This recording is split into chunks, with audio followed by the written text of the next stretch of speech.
नमस्कार। नमस्कार। विधानसभा चुनाव की तैयारियां इन दिनों सभी राजनीतिक दल अपने अपने सत्र पर कर रहे हैं। उम्मीदवारों ने भी कमर कस ली है। झज्जर जिले का बादली विधानसभा क्षेत्र एक ऐसा विधानसभा क्षेत्र है जिस पर पिछले 2019 के चुनाव की तरह सभी की नज़रें लगी हैं, क्योंकि यहाँ से भारतीय जनता पार्टी के राष्ट्रीय सचिव ओम प्रकाश धनखड़ चुनाव लड़ते रहे हैं और वो इस क्षेत्र को अपना गृह क्षेत्र मानते हैं। उनका पैतृक गांव ढाकला भी बादली में आता है। 2019 के चुनाव में भले ही वहां से कांग्रेस के कुलदीप वत्स चुनाव जीतने में कामयाब रहे, लेकिन एक चेहरा ऐसा भी था जो जेजेपी के उम्मीदवार के तौर पर चुनाव मैदान में उतरे और एक 29,000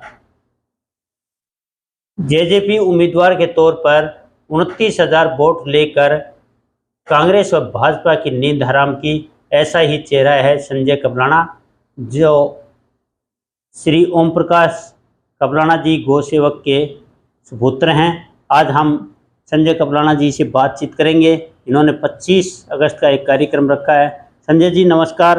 और आपने कार्यक्रम रखा है, चुनाव भी आ गए हैं, चुनाव की तैयारियां भी, चर्चाएं भी हैं कि संजय कबलाना जी चुनाव लड़ेंगे। जी, सबसे पहले आप सभी को मेरा नमस्कार, सभी पत्रकार साथियों को, आपके दर्शकों को सबको नमस्कार मेरा। और जो 25 तारीख का कार्यक्रम है उसके लिए मैं अपील और प्रार्थना करता हूं कि 25 तारीख को झज्जर फार्म हाउस पर पहुंचकर, अपने घर पर पहुंचकर बादली हल्के की बहादुर जनता, बुजुर्गों, नौजवान साथियों, मातृशक्ति बहनें सभी अपने बेटे और बड़े भाई को ज़्यादा से ज़्यादा संख्या में पहुंचकर आशीर्वाद दे। मेरी हाथ जोड़कर आप सभी से प्रार्थना है, अपील है कि ज़्यादा से ज़्यादा संख्या में पहुंचोगे और मेरी हिम्मत और हौसला बढ़ाने का काम करोगे। यही मेरी अपील और प्रार्थना है। क्या कार्यक्रम रहेगा 25 तारीख को? कार्यक्रम ये है कि चुनाव का डंका बज चुका है और राजनीति में जब चुनाव का डंका बज जाए तो राजनीति में फैसले लेने पड़ते हैं। मेरी बादली हल्के की जनता 25 तारीख को इकट्ठी होगी।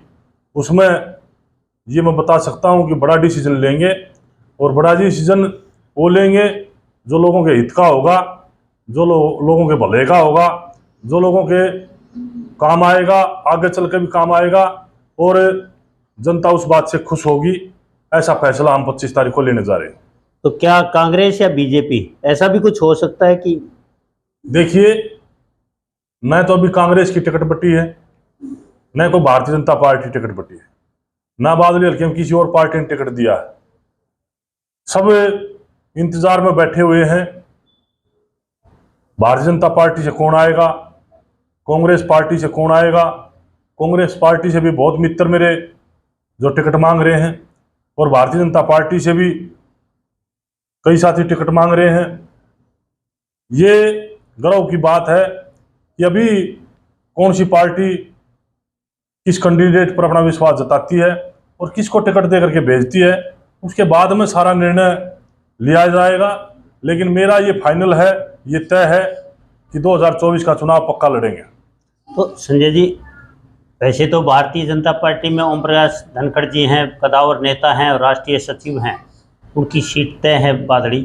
क्या ऐसा भी कुछ हो सकता है कि बीजेपी भाई आपके 29,000 की जो परफॉर्मेंस है उसको देख के कहीं ऑफर दे या आपको कि, तो क्या बीजेपी में जाएंगे? देखिए, ओम प्रकाश जी 19 के चुनाव में भी यही थे। उस टाइम ओम प्रकाश जी मंत्री थे, उस टाइम भी उन्होंने चुनाव लड़ा। मैंने भी जेजेपी से चुनाव लड़ा, कांग्रेस के प्रत्याशी हैं, जीते। अगर भारतीय जनता पार्टी का कोई ऑफर आता है या कांग्रेस पार्टी का कोई ऑफर आता है तो जरूर विचार करेंगे उस बात पर और अपने लोगों से पूछ करके भारतीय जनता पार्टी का कोई विचार बनता है तो जरूर विचार करके उस बात पर सहमति करेंगे और भारतीय जनता पार्टी चुनाव लड़ाएगी तो लड़ेंगे। ये जो क्षेत्र है रोहतक लोकसभा क्षेत्र में आता है बादली, और बादली में भी चौधरी की बात आती है, दीपेंद्र सिंह, भूपेंद्र सिंह हुड्डा की, या कांग्रेस की बात आती है, तो ये आपको प्रभावित नहीं करेगी क्या? देखिए, मेरे को तो 19 में भी लोग ये कहते थे कि 2 मुख्यमंत्री चुनाव लड़ रहे हैं। एक भारतीय जनता पार्टी का मुख्यमंत्री है और एक कांग्रेस पार्टी का मुख्यमंत्री है। मेरे को तो लोग ये कहते थे भाई इनके सामने चुनाव आपने नहीं लड़ना चाहिए, और आप ताकत के सामने चुनाव नहीं लड़ोगे, ताकत के सामने नहीं लड़ोगे तो कभी भी आप ताकतवर बन नहीं सकते। रही चौधरी की बात, देखिए आप पत्रकार साथी हैं, चौधरी सबको चाहती है, जज्जर वालों को भी चाहती है, चौधरी रोहतक वालों को भी चाहती है, सबको चौधरी की जरूरत है। और सब अपने बेटियों को, अपने भाइयों को सब चाहते हैं मेरा भाई एमएलए बन जाए, मेरा बेटा एमएलए बन जाए, मेरा पिताजी मुख्यमंत्री बन जाए, ये सबकी चाहत होती है। सब अपने काम पर लगे होते हैं। जैसी परिस्थितियां होंगी, और सबसे बड़ी ताकतवर कोई होती है प्रजातंत्र में तो जनता होती है। जनता जो फैसला करेगी और जनता ने जो विश्वास जिसके ऊपर जताओगी उसको चौधरी बनाने का काम करेगी, और उसको विधानसभा में भेजने का काम करेगी, उसको लोकसभा में भेजने का काम करेगी, और उसी को मुख्यमंत्री बनाने का काम करेगी जिस पर जनता विश्वास करेगी। संजय जी, एक बात आती है चौधरी की, जनता चौधरी की बजाय विकास चाहती है, सुविधाएं चाहती है, मूलभूत सुविधाएं। तो आपका चौधरी की लिए राजनीति है या विकास, जनता की सेवा? देखिए, चौधरी के लिए ना मेरे पिताजी ने, गौ भगत चौधरी ओम प्रकाश चेयरमैन कबलाना जी ने कभी चौधरी के लिए लड़ाई लड़ी। हमेशा उन्होंने जनता की सेवा की। उन्हीं की उंगली पकड़ के हमने चलना सीखा है, उन्हीं की विरासत मिली है, उन्हीं की विरासत को हम कोशिश कर रहे हैं, प्रयास करें, आगे बढ़ाने का काम करें। और न कभी उन्होंने ये शौक जताया कि मैं चौधरी रहूं और चौधरी के लिए कोई चीज़ लड़ूं। यही मेरी इच्छा है कि मैं जनता की सेवा करूं, ना मैंने चौधरी की जरूरत है, और इस बादली हल्के का विकास करूं, और इस बादली हल्के में नौजवानों को रोजगार देने का काम करें, और इस बादली हल्के में जो गरीब बच्चे हैं उनको चाहे खेल की सुविधा हो, चाहे पढ़ाई की सुविधा हो, उनको हम सब सुविधा देने का काम करें, और बादली हल्के का दिल से विकास करने का काम करें। यही हमारी इच्छा है। एक सवाल और है संजय जी, बादली विधानसभा क्षेत्र एक तरफ गुरुग्राम जिले से लगता है जो हरियाणा का टॉप जिला है विकास के मामले में, दूसरी तरफ राष्ट्रीय राजधानी दिल्ली से लगता है, और एक हिस्सा लगता है रेवाड़ी जिले से। ये बड़े विकसित क्षेत्र हैं, उनमें आप बादली को कहाँ देख रहे हैं विकास के मामले में? देखिए, आज बादली तो उनको देख के तो बादली का तो उनका कोई मुकाबला ही नहीं। बादली 10 साल कांग्रेस का राज भी रहा और 10 साल भारतीय जनता पार्टी का राज भी रहा।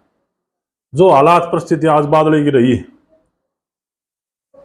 वो सबको पता है, और जहां बादली क्षेत्र में हमारी जरूरत पड़ी है हमने उस काम को पूरा कराने का काम भी किया है।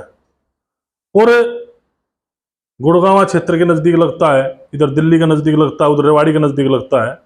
हम प्रयास करेंगे आने वाले समय में, अगर लोगों ने आशीर्वाद दिया, जनता ने आशीर्वाद दिया, तो कहीं ना कहीं बादली क्षेत्र को भी हम विकसित बनाने का काम करेंगे, अच्छे तरीके से हर चीज़ की सुविधा देने का काम करेंगे, अगर लोगों का आशीर्वाद मिला और जनता ने आशीर्वाद दिया। तो क्या अभी तक विकास कम है या अभी ठीक तो है? अभी तो नॉर्मल चला हुआ है। मैं संतुष्ट नहीं हूँ।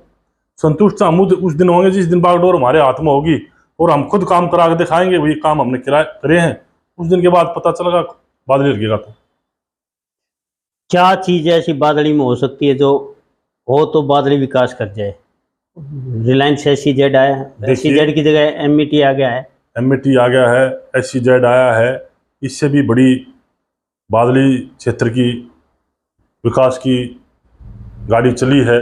जिस तरीके से प्रोग्रेस हुई, जैसे नौजवानों ने काम वहाँ लिया है, नौजवान वहाँ काम कर रहे हैं, नौजवानों ने काम मिला है, तो नौजवान कहीं ना कहीं अपने काम की तरफ बढ़ेंगे और अपना परिवार को अच्छे ढंग से चलाने का काम करेंगे।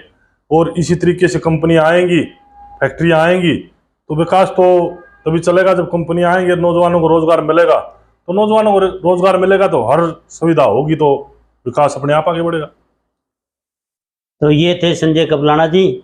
संजय कबलाना जी पूरी तरह से मन बना चुके हैं कि उनके समर्थक चाहते हैं कि इस बार चुनाव लड़ा जाए, और चुनाव में अगर कांग्रेस या भारतीय जनता पार्टी या कोई अन्य मजबूत दल टिकट देता है तो उसका स्वागत है, और टिकट नहीं देती है तो वो निर्दलीय चुनाव लड़ने के लिए भी तैयार हैं, ऐसा इनके समर्थकों का मानना भी है और इनकी भी भावना ऐसी बनी है। नमस्कार।